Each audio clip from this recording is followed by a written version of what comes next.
Saya sampaikan, mungkin ada teman-teman Intelkam, saya sampaikan bahwa saya beragama Islam. Kemudian yang saya sampaikan bidalail kitab wa sunnah, yang saya sampaikan adalah kitab dalil dari Al-Quran dan Sunnah, kitab sucinya umat Islam. Islam menari dalam genderang-genderang mereka. Politik belah bambu, yang satu dipelihara, yang satu dimusnahkan, yang satu diangkat, yang satu dijatuhkan, yang satu dibiayai, yang satu dibinasakan, yang satu dikasih modal, yang satu didukung, yang satu disupport, yang satu dihancurkan, dibubarkan dan dibunuh. Merasa hebat, merasa paling benar, merasa paling NKRI. Ketika kami sadar bahwa kami tidak bersyukur pada Allah Subhanahu wa taala, lalu kami semua bertaubat dan kami bersatu, maka kalian dengan sendirinya akan terusir dari bangsa ini. Al-jihadu sabiluna. Jihad di jalan Allah adalah jalan kami. Al-mautu fi sabilillah asma amanina. Mati di jalan Allah adalah cita-cita tertinggi kami. Resiko menyampaikan kebenaran ada 3, selalu saya sampaikan. Yang pertama, kalian akan ditangkap, kalian akan dipenjara. Yang kedua, kalian akan ditangkap kemudian diasingkan. Dan yang ketiga, kalian akan ditangkap, ditembak dan dibunuh.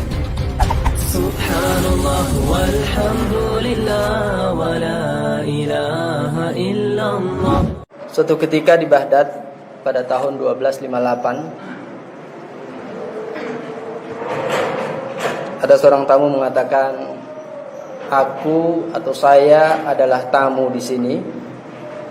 Anda adalah tuan rumah. Silahkan ambil barang-barang Anda yang kalian cintai, yang cocok untuk saya, dan tinggalkan tempat ini. Ma'asyiral muslimin rahimakumullah. Yang berkata saat itu adalah Hulagu. Dia adalah cucu daripada Genghis Khan, yang pendiri kerajaan Mongol pada waktu itu. Kemudian anak muda tadi yang disuruh mengambil barang-barangnya dan disuruh pergi dari istananya adalah cucu keturunan dari Khalifah Abbasiyah, dari dinasti Abbasiyah. Jadi kekhalifahan terakhir pada waktu itu sangat tragis. Kemudian Hulagu dengan gagahnya menghabiskan semua masjid-masjid yang dibangun telah berabad-abad. Jadi dari abad ke-3 sampai abad ke-7 itu bangunan di Baghdad sangat luar biasa. Maka masjid-masjid megah, masjid-masjid indah, masjid-masjid besar dihancurkan rata dengan tanah. Kemudian perpustakaan-perpustakaan, kita tahu bagaimana di situ ada Ibnu Sina, bagaimana di situ ada yang ahli aljabar, matematik, ahli antariksa, anti biologi, ahli oceanologi, semua ahli ada di situ, ahli nuklir dan lain sebagainya. Maka dihancurkan keilmuan pada waktu itu. Sungai Tigris hitam karena tinta-tinta daripada kitab-kitab umat Islam, daripada keilmuan umat Islam pada waktu itu menghitam. Kemudian darah itu sampai sedengkul karena umat Islam saat itu dibantai, kemudian dihancurkan. Ini adalah kejadian sudah beberapa abad yang lalu. Ma'asyiral muslimin rahimakumullah. Singkat cerita, kemudian Hulagu bikin markas besar antariksa, anti biologi, ahli oceanologi, semua ahli ada di situ, ahli nuklir dan lain sebagainya. Maka dihancurkan keilmuan pada waktu itu. Sungai Tigris hitam karena tinta-tinta daripada kitab-kitab umat Islam, daripada keilmuan umat Islam pada waktu itu menghitam. Kemudian darah itu sampai sedengkul karena umat Islam saat itu dibantai, kemudian dihancurkan. Ini adalah kejadian sudah beberapa abad yang lalu. Ma'asyiral muslimin rahimakumullah. Singkat cerita, kemudian Hulagu bikin markas besar di luar Baghdad. Kemudian memberikan peringatan kepada semuanya atau memberikan pengumuman kepada semuanya bahwa Hulagu ingin bertemu dengan ulama terkenal, ulama yang paling pintar, ulama yang paling lihai, dan dia ingin bertemu. Maka diumumkan semuanya. Dalam satu riwayat dikatakan ada 200.000 umat Islam pada hari itu dimusnahkan. Tapi pada riwayat lain ada yang mengatakan 400.000 pada hari itu juga dihabiskan oleh pasukan Mongol. Kita tahu pasukan Mongol waktu itu dibantu oleh pasukan Cina, ya. Ini nanti bisa lihat di kejayaan dan keruntuhan daripada kerajaan Mongol. Nah, kemudian singkat cerita ketika diumumkan bahwa Hulagu ingin bertemu seorang ulama atau satu ulama yang mahir, yang jago, yang lihai. Tapi karena kebengisannya, karena galaknya si Hulagu, maka tidak ada satu ulama pun yang berani untuk menghadiri undangan Hulagu. Di tengah-tengah kegentingan itu maka ada seorang anak muda yang jenggotnya saja belum tumbuh, anak muda, guru madrasah.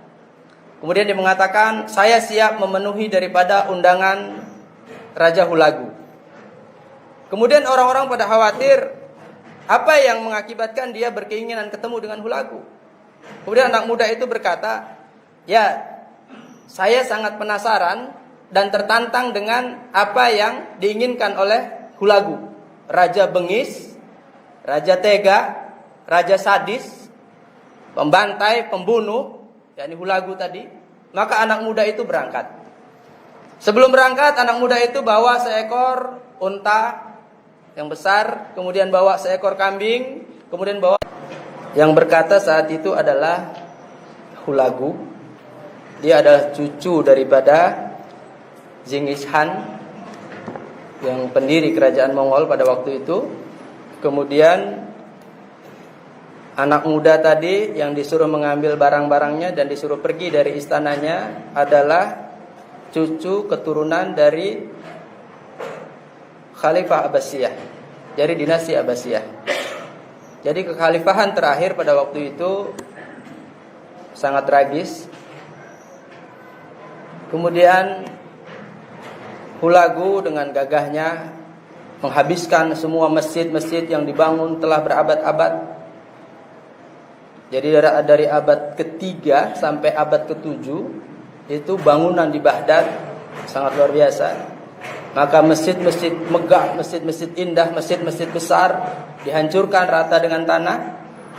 Kemudian perpustakaan-perpustakaan, kita tahu bagaimana di situ ada Ibnu Sina, bagaimana di situ ada yang ahli aljabar, matematik, ahli antariksa, anti biologi, ahli oceanologi, semua ahli ada di situ, ahli nuklir dan lain sebagainya. Maka dihancurkan keilmuan pada waktu itu.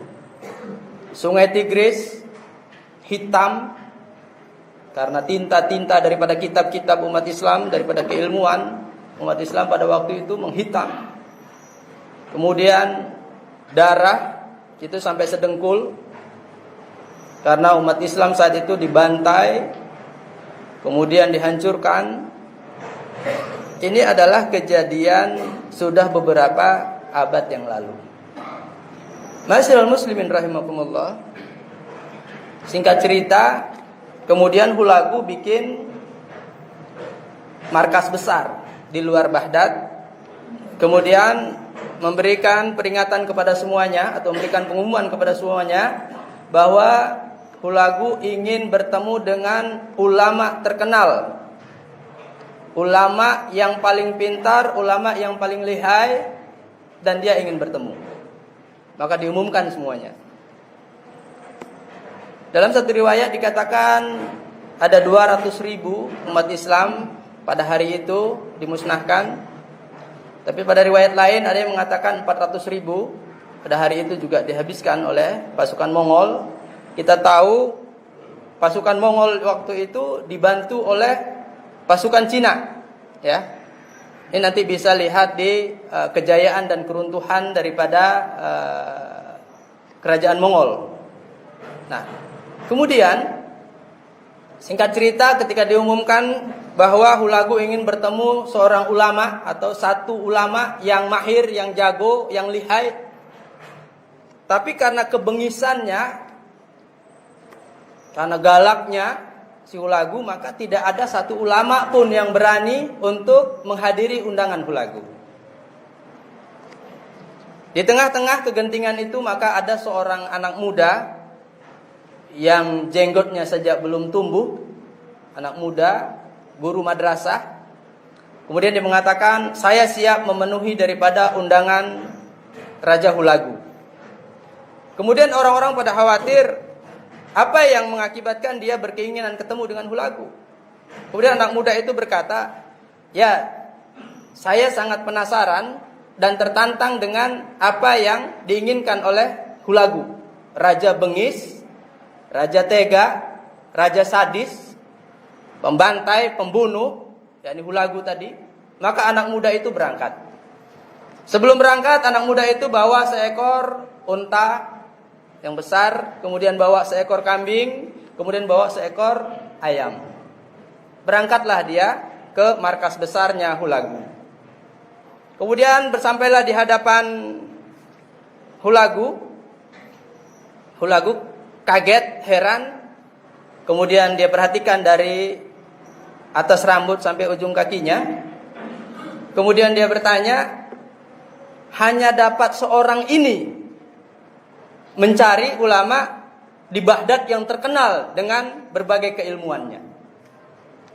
Mendengar ucapan itu, kemudian anak muda itu berkata, wahai Tuan, kalau Tuan mau ketemu yang lebih besar dari saya, di luar ada onta. Kalau Tuan yang bertemu dengan yang berjenggot, di luar ada kambing. Kemudian kalau Tuan mau bertemu dengan yang bersuara lantang, di luar ada ayam. Tuan bisa mau ketemu di Baghdad ini dengan yang model apa saja. Mendengar ucapan itu, maka Hulagu tercengang dan kaget. Dan dalam hatinya berkata bahwa anak muda ini bukan orang sembarangan. Kemudian Hulagu bertanya, ada dua pertanyaan saya kepada Anda, wahai anak muda. Yang pertama, apa yang menyebabkan kami, saya sedikit mencari bahasa agar mungkin tidak kena bahasa hukum, tapi saya sampaikan, mungkin ada teman-teman Intelkam, saya sampaikan bahwa saya beragama Islam. Kemudian yang saya sampaikan bidala ilal kitab wa sunnah, yang saya sampaikan adalah kitab dalil dari Al-Quran dan Sunnah, kitab sucinya umat Islam. Dan saya menyampaikan di dalam masjid dalam keadaan khutbah Jumat. Masjid adalah tempat sucinya umat Islam, dan yang mendengarkan adalah jamaah-jamaah umat Islam yang beragama Islam. Maka apapun yang saya sampaikan di sini tidak ada pelanggaran hukum positif. Itu dulu. Ma'asyiral muslimin rahimakumullah. Kemudian Hulagu meneruskan pertanyaannya. Ada dua pertanyaan saya buat Anda, wahai anak muda. Yang pertama, apa yang menyebabkan kami bersama dengan kekuatan militer kami sampai bisa menduduki istana Anda di sini dan menduduki Baghdad hari ini? Kemudian anak muda itu menjawab, wahai Hulagu, ini adalah kesalahan kami. Kami yang kurang bersyukur atas nikmat Allah Subhanahu wa ta'ala atas bangsa kami. Kami sibuk bertikai, kami sibuk ribut, kami sibuk saling menjatuhkan, kami sibuk mengejar pangkat, kedudukan, kekayaan, harta dengan saling mencaci, memaki, membunuh. Bapak, apa yang terjadi hari ini? Kenapa Allah mengirim engkau dan pasukan militermu yang kuat, yang tidak pernah terkalahkan itu? Kalian merampas kembali semua apa yang Allah titipkan pada kami. Ini adalah kesalahan kami. Saya ulangi. Hulagu dan pasukan militernya yang dibantu oleh Cina pada waktu itu, ini pasukan Mongol, bisa menguasai Baghdad dengan berbagai keilmuannya, dengan berbagai khazanah keilmuannya yang luar biasa, baik dari antariksa, biologi, kedokteran, kimia, semuanya keilmuan. Baik dari perbintangan, kelautan, kehutanan, semua keilmuan ada di situ. Dan berabad-abad itu menjadi perpustakaan terbesar dunia dan terlengkap. Tapi satu hari saja dihabiskan oleh hulagu. Karena apa? Karena umat Islam pada waktu itu bertikai, tidak bersatu, saling menjatuhkan, saling menghina, saling membunuh, dan termakan oleh genderang-genderang politik daripada musuh-musuh Islam. Islam menari dalam genderang-genderang mereka. Politik belah bambu, yang satu dipelihara, yang satu dimusnahkan. Yang satu diangkat, yang satu dijatuhkan. Yang satu dibiayai, yang satu dibinasakan. Yang satu dikasih modal, yang satu didukung, yang satu disupport, yang satu dihancurkan, dibubarkan dan dibunuh. Ini sudah terjadi beberapa abad yang silam. Kemudian pertanyaan yang kedua. Hulagu bertanya kepada anak muda itu. Wahai anak muda, pertanyaan kedua, apa yang bisa membuat aku pergi dari sini? Apa yang bisa membuat aku dan pasukan militerku bisa keluar dari Baghdad ini? Maka anak muda itu berkata, ya, kami akan bisa mengusir Anda dan pasukan Anda ketika kita kembali bertaubat kepada Allah Subhanahu wa taala. Tubu ilallahi wa taubatan nasuha. Kita kembali kepada Allah dan Rasulnya, kita kembali bertaubat kepada Allah Subhanahu wa taala dan meyakini kesalahan kami, kelalaian kami, bahwa kami kurang bersyukur atas nikmat Allah Subhanahu wa taala. Nikmat sehat, nikmat afiat, nikmat ilmu, nikmat berbangsa dan bernegara, nikmat masih bisa makan, nikmat masih bisa sholat, nikmat masih bisa bergaul. Nikmat luar biasa yang diberikan oleh Allah Subhanahu wa taala, tapi hari ini kami tidak bersyukur. Tapi kita ketika bersyukur dan berterima kasih kepada Allah Subhanahu wa taala, kembali meyakini bahwa apa yang Allah berikan adalah nikmat Allah yang sangat luar biasa, terutama iman Islam, dan kami berhenti bertikai. Kami berhenti saling menyalahkan. Kami berhenti saling menghujat. Kami berhenti saling merasa kuat, merasa hebat, merasa paling benar, merasa paling NKRI. Ketika kami sadar bahwa kami tidak bersyukur kepada Allah Subhanahu wa taala, lalu kami semua bertaubat dan kami bersatu, maka kalian dengan sendiri akan terusir dari bangsa ini. Ma'asyiral muslimin rahimakumullah. Dari dua cerita ini, maka bagi pelajar, bagi aktivis, bagi mahasiswa, bagi guru, bagi laki-laki, bagi suami, bagi orang tua, maka jangan lari daripada Al-Quran dan Sunnah. Jangan pernah lari daripada Al-Quran dan Sunnah. Jangan pernah lari daripada kitabullah wa sunnah Rasulullah sallallahu alaihi wasallam. Kenapa? Rasulullah mengingatkan kepada kita, aku tinggalkan dua wasiat. Apabila kalian pegang itu, atau kalian gigit dengan gigi gerahmu, maka kalian akan selamat. Apa itu? Kitabullah wa sunnah Rasulullah sallallahu alaihi wasallam. Ma'asyiral muslimin rahimakumullah.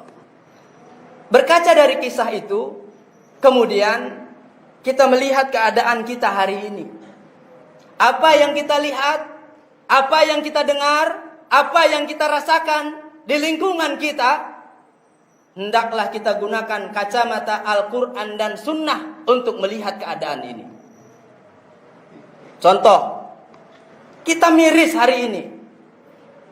Kenapa vaksin dijadikan alat ukur untuk orang makan di warteg? Vaksin dijadikan alat ukur untuk orang mengurus administrasi di kelurahan. Vaksin bukan alat administrasi bernegara. Vaksin itu boleh ya, boleh tidak. Tidak ada pemaksaan kepada warga negara Indonesia atas vaksin yang akan dilakukan. Kalau orang punya gejala jantung, ginjal, punya penyakit bawaan, sudah tua, tapi karena dia tidak banyak ilmu, dia orang awam, dia tidak cukup ilmu, dia tidak sadar bahwa dia dalam keadaan sakit, kemudian dipaksa untuk divaksin, kemudian banyak yang mati. Ma'asyiral muslimin rahimakumullah. Terus kita tentang vaksin? Enggak. Silahkan vaksin, tapi dengan cara-cara yang benar. Tapi kemudian tidak boleh pemerintah, tidak boleh negara memaksakan vaksin kepada orang, terutama kepada rakyat yang tidak mau divaksin. Terutama kepada umat Islam. Ma'asyiral muslimin rahimakumullah. Lalu ada yang mengatakan, kalau kita melawan vaksin nanti ditangkap, nanti dipenjara, nanti ditembak, nanti dibunuh. Ya ma'asyiral syabab, wahai para pemuda, ishhad bi anna muslim. Saksikan bahwa kita adalah generasi muda yang berserah diri kepada Allah Subhanahu wa taala. Al-jihadu sabiluna. Jihad di jalan Allah adalah jalan kami. Al-mautu fi sabilillah asma amanina. Mati di jalan Allah adalah cita-cita tertinggi kami. Resiko